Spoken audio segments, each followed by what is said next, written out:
All right, welcome back, everybody, to another edition of West Coast Geeks. I am OC Steve, and to over there is DJ Ruben, representing the lovely sweaties in NorCal. Ruben, how the hell are you? Tired and cold, but this is that off time of the year where it's freezing in California for like What? a week. Well, we got some hot topics for you today, kids, that we are going to be discussing.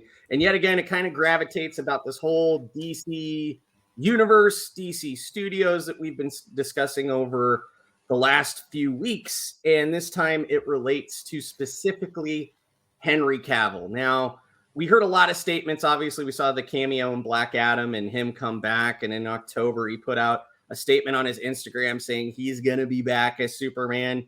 Moving forward, he's committed. He's got his feet on the ground, and he's going to work with DC as much as he can as possible to make it his MO to be the Man of Steel once again. Now, we got some kind of disheartening news a couple of days ago on the 14th, so I figured it's appropriate. I don't like reading Deadspin articles. I don't like reading tabloids or any like sweaty, opinionated things. We might as well just get it straight from the source, and we can kind of break it apart. So I figured let's read the statement that he put out on his Instagram on the 14th, a couple days ago. So here it is, kids.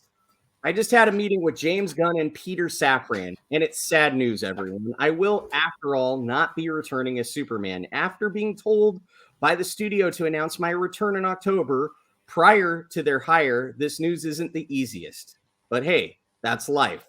The changing of the guard is something that happens. I respect that. James and Peter have a universe to build. I wish them and all involved in this new universe the best of luck and the happiest of fortunes. For those that have been by my side through the years, we can mourn a little bit.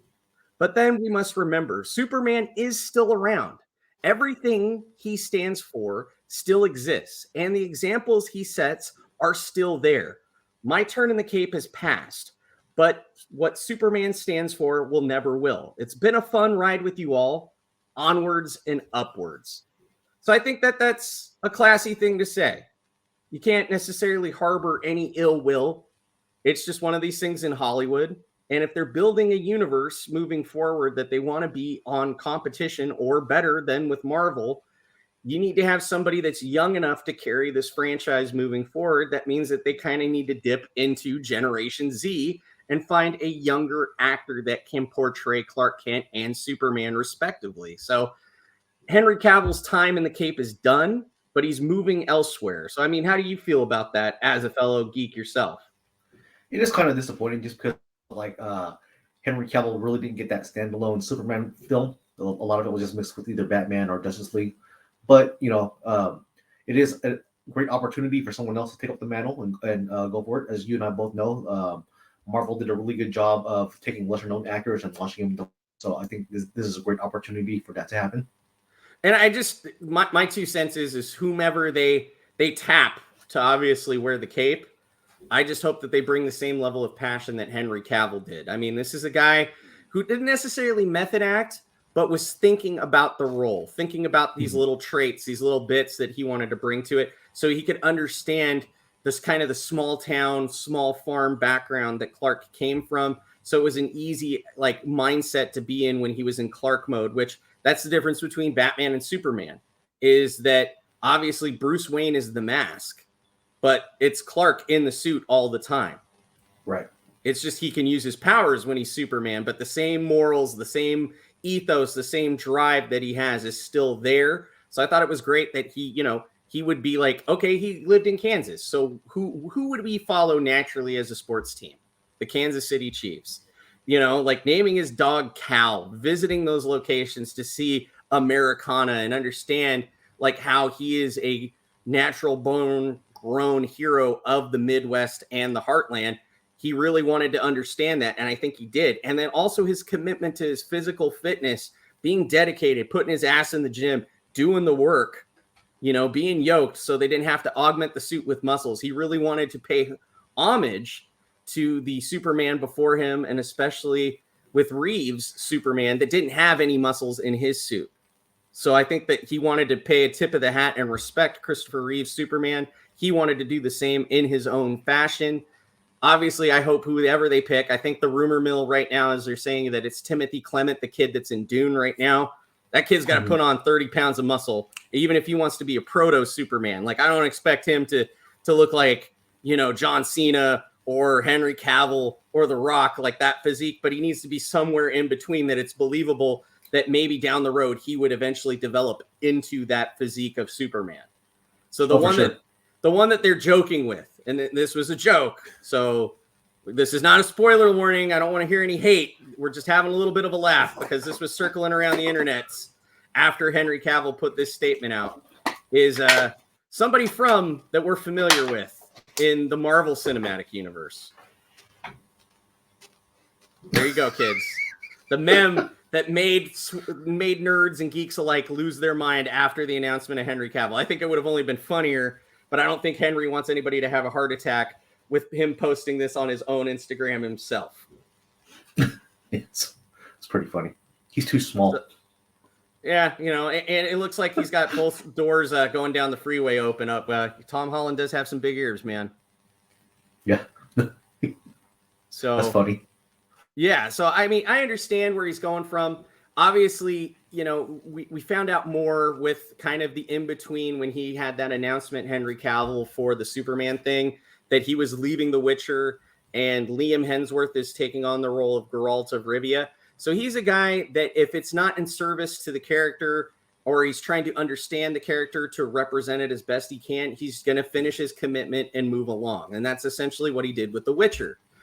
He's a big fan of the series. He's read the books. He has played the games. He tried to understand the culture with meeting with the author and asking him personal questions as best as possible. And he throws himself into a role. When he's passionate about something, it shows. So obviously with The Witcher, it just wasn't vibing. He was a class act. He had a contractual obligation. He finished season 3, didn't throw shade at anybody, didn't say any shit, just moved along, and he moved along to Superman. And then obviously that didn't materialize. So everybody's wondering progressively, what is Henry's next big step? What is the next thing he's going to throw himself into? He's 39. So if he's going to commit himself to a franchise, it needs to be adaptable and he needs to have some say in the room. I understand where he's coming from, especially with kind of the disheartening experience he had with The Witcher. He wants to make sure that his voice is heard and he has some, artistic expression and direction moving forward in it. So this was the next announcement that came out this week from Henry Cavill about what he's going to do next. And it's not surprising with what he's decided to announce in regards to the fact that he is going to be invested with Warhammer. And a lot of people may not be familiar with it. I necessarily haven't myself, but if you're British and you're a fantasy, top tabletop kind of person, there's really only one thing you follow, and that's Warhammer. And there's 2 different iterations of it. There's the regular Warhammer, which is fantasy, kind of Dungeons and Dragons-esque based, if you will. And then the next one is Warhammer 40K, set into a far distant future with space marines, with fantasy, killing demons and aliens alike for this holy monarchy of this empire. In the name of the glorious empire, he does stuff. So it's been on record that Henry is a fan of Warhammer, to the point where he even collects the little miniature figurines and paints them himself to army build and assemble these things. So I think that that's kind of cool that this is what he wants to commit himself to next. And his statement was, for 30 years, I have dreamt of seeing the Warhammer universe in live action. Now, after 22 years of experience in this industry, I finally feel that I have the skill set and experience to guide a Warhammer cinematic universe into life. Partnering with Natalie Visco at Vertigo has been a blessing beyond words. Without her, he continues to mention, this probably wouldn't have been something that could have happened. So I'm excited for it. It's just another natural thing. He's never been timid about letting his geek flag fly. Between building his own desktop from the ground up to play online computer games, to him being in interviews and press junkets for Superman saying, yeah, I'm a Warhammer fan, unapologetically. I have he's been on British BBC interviews, on the Graham Norton show, which is one of the top major talk shows in, England. And Graham kind of razzing him for it. And he didn't give any shits whatsoever. And that's the kind of guy you want to see, because we're about the same age range where it's like, dude, I'm not going to apologize. I'm almost about to be 40. I like what I like. I'm not hurting anybody in the process in the larger scheme of things. So, you know what? Yeah, I'm a sweaty. This is what I'm sweaty about. I love it. I mean, have you heard of Warhammer yourself? I've never heard of Warhammer. Okay, well then guess what? You're gonna get a lot of Warhammer from Henry Cavill, kids. It's no shock what we're gonna get. And he's mentioning a cinematic universe. So obviously the larger announcement was that Amazon Studios has picked up to develop Warhammer as a TV series. Okay. On the same budget and scale as like The Boys. It's kind of between The Boys and kind of between Rings of Power. That's kind of where you're at with Warhammer. Got it. And it has some Fallout tropes, like they wear power armor in the 40K iteration, and there's spaceships and all this other crazy stuff. And I've made the mistake with British geeks, because I'm a fan of Alien, saying Space Marines. Now, Space Marines to a British sweaty is Warhammer. Then they corrected me. I got a little on the face there. No, your version, Steve, that's the Colonial Marines. Those are the true Space Marines. My apologies. I didn't know. I had to check myself. So now you know. So you won't make that mistake if you see a British guy hanging out at a games workshop. Those ones where they have all the tabletop stuff. That is the main home of all things Warhammer. And in fact, Henry Cavill, while he was doing The Witcher, went to the Warhammer studios and pretty much got like the most ultra swag bag imaginable, if you will. Like I took a photo of this. Just him in his element. It's like a kid at Christmas, man. So you can't deny that he's a genuine fan of this property. He's not one of these poser geeks that just shows up and they give him like the source material. Like, you know, sometimes when some of these people, like we've been skeptical when they take mainstream roles, you're like, are they really a fan? Are they really committed to this? Did they really, or are they just posing? And they got a bunch of comic books and they read them on the back end because Marvel wanted them to know kind of what they were talking about in press junkets. Look at that smile. It's so genuine, authentic. Yeah, dude. He is in his element. In his element, he's jamming out. He's rocking out. And you know what? To each their own. I don't get the tabletop stuff. Never will be. I think in a digital age with the digital medium, I might check out a little, like if they got some flash sales, which there are some Warhammer games, just to get familiar with the franchise. Because if he's going to do it, it's almost like a seal of approval. Obviously, with the statements that he put out, I am not in doubt that this is going to be a fun, entertaining show. Obviously, it's a passion project, but he wants to deliver this and expose this kind of niche market because it's niche. I mean, you know, they have merch, they have swag, they have some games, but if he does it right, it's another one of these things like we talked about. Inversely, it's not an actor. It's not an unknown. It's an unknown property that has the chance to blow up. Like, look what happened with James Gunn and Guardians. For the most part, I read the Guardians as floppies, like the monthly that came out in the mid-aughts. And the minute they announced that, and I heard it was James Gunn, I'm like, dude, even if it's bad, it's going to be great.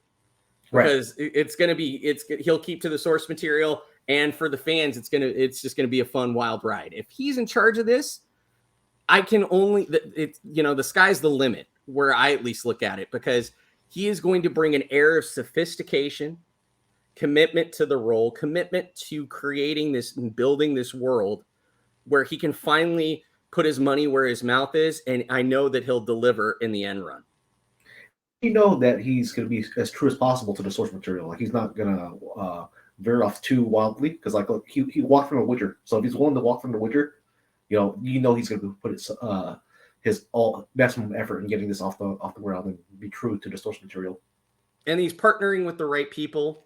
Obviously, even Games Workshop, Warhammer itself is having a creative say in the development and like of this world production wise. So I think it's a lot of people that are in congruence to make something, and they want to make it so it gets more exposure to a larger medium. And I think we haven't really seen something like this where it's going to be like in the far distant future and we're going to mix fantasy with sci-fi and blend it well to the point where we're going to have something that's a unique experience. So I think it's the best interest. I don't think that we should lament as his time as Superman. He has decided to leave on good terms and wish them well.